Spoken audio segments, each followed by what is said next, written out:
আসসালামু আলাইকুম ভিউয়ার্স। আজ আমি আপনাদের সামনে আজ আমি আপনাদের সামনে আরেকটি নতুন ভিডিও নিয়ে হাজির হয়েছি। মেশিনটি হচ্ছে 9000 সি জুকি। এই মেশিনটির একটি গুরুত্বপূর্ণ প্রোগ্রাম হচ্ছে ফিডব্যাক। ফিডব্যাক টাইমিং আমাদের অনেক গুরুত্বপূর্ণ একটা জিনিস। দেখেন, আমি একটা জিনিস আপনাদের প্র্যাকটিক্যাল দেখাচ্ছি। আমি যখন প্রেসার ফিট ফেলামো তখন আমার ফিডব্যাক উঠবে। প্রেসার ফিট ফেলামো তখন দেন আমার ফিডব্যাকও চলে।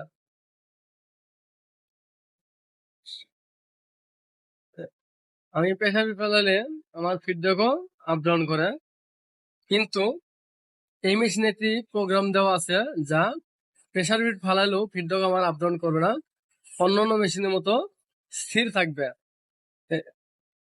এটি একটি প্রোগ্রামের মাধ্যমে সংশোধন করা সম্ভব বা সমাধান দিতে পারবো।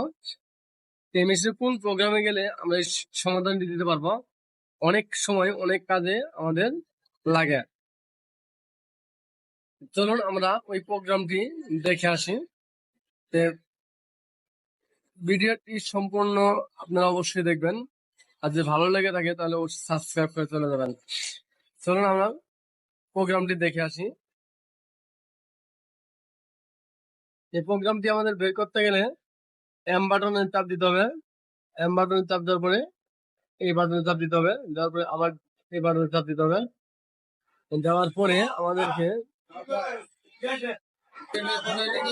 প্রথমে আমাদেরকে এই এম বাটন চাপ দিতে হবে। তারপরে দেখা যাচ্ছে এই বাটনটি চাপ দিতে হবে। এই বাটনে চাপ দেওয়ার পরে ডিসপ্লে চাপ দিতে হবে। দেওয়ার পরে আমরা সামনে স্ক্রল করে সামনে চলে যাবো।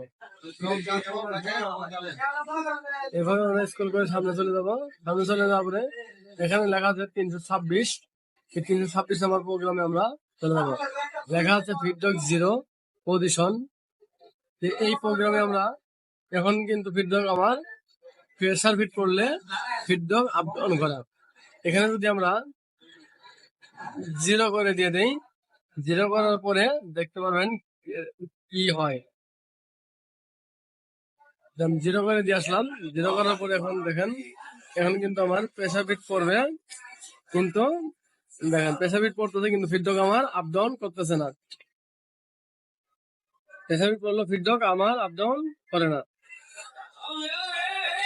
ফিডব্যাক কিন্তু আপ ডাউন করতেছে না। এই প্রোগ্রামটি অনেক সময় আমাদের অনেক কামে লাগে বা কাজে লাগাইছি এ পর্যন্ত। আপনারাও চাইলে এই প্রোগ্রামটি করে রাখতে পারেন।